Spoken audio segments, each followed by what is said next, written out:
You hear the name Nvidia, and you probably think, inevitable, right?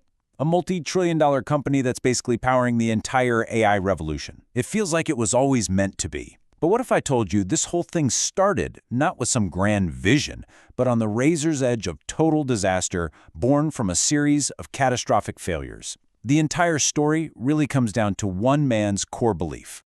And here he is, Jensen Huang, the CEO. This quote, honestly, it's the key that unlocks the entire story. This isn't a tale about the glamour of chasing success.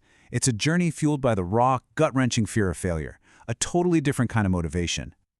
So, to really get Nvidia today, we have to rewind the clock. We have to go back to a time when their survival was anything but guaranteed. We're talking about them staring right into the abyss.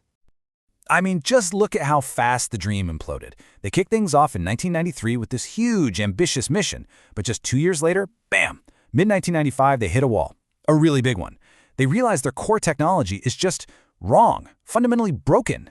And by the end of that same year, the cash is gone, the company is literally about to vaporize. And this wasn't some minor misstep. This is Jensen Huang himself looking back and admitting it was a total bust. It's one thing to make a mistake, right? It's a whole other thing to realize you got everything wrong right from the very beginning. So what went so wrong? Well, while over 100 of their competitors were using triangles to build 3D shapes, which was, the industry standard, Nvidia decided to go with these way more complicated, curved surfaces. Bad bet. Then, they used an inefficient way to wrap images onto those shapes. And the real killer? They were missing something called a Z-buffer, which is basically the essential tech that tells a computer which objects are in front and which are behind. They got outmaneuvered at every single turn and found themselves dead last in the race.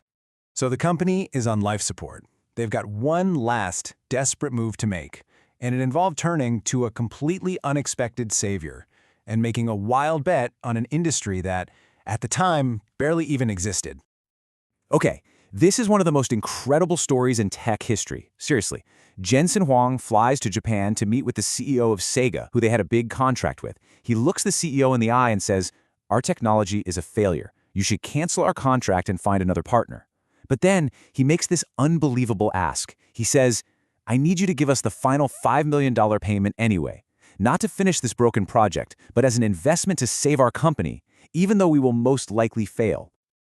That's what he was asking for, $5 million. He was brutally honest. He told them the investment would probably be lost, but it was their only shot. And, unbelievably, the CEO of Sega said yes. That one single $5 million lifeline, basically an act of pure goodwill, became the seed for a global tech giant that's now worth, well, you see the number. The contrast is just staggering. So, with this miracle second chance, they made a critical decision. No more trying to build a graphics chip for everything under the sun. They focused everything, every last dollar, every single engineer, on one emerging market, video games. They bet the entire farm.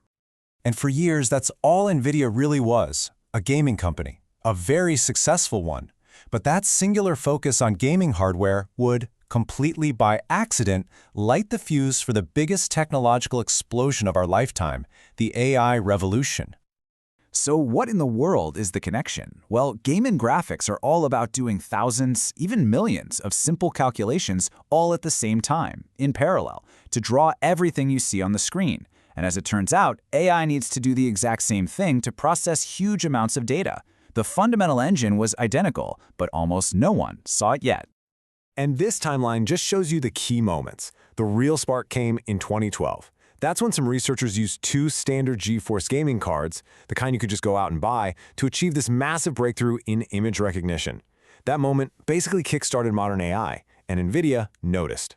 Just 4 years after that, Jensen Huang personally delivered the world's first AI supercomputer to this tiny, unknown nonprofit at the time called OpenAI.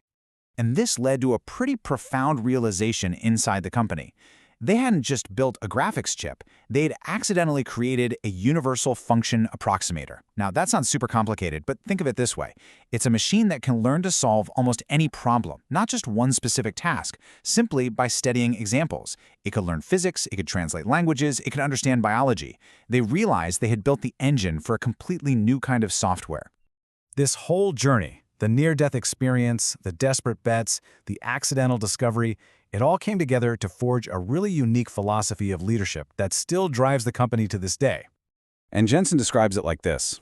You can't predict technology waves, so you just have to learn to surf. You've got to be skilled, you've got to be agile, and you have to be ready to ride whatever wave comes your way because you sure can't control the ocean.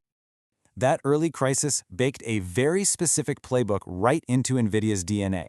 Break problems down to their most basic truths, get rid of all waste because you might not have money tomorrow, and, maybe most important of all, even when you're a $3 trillion company, you operate with the paranoia that you are just 30 days from going bust.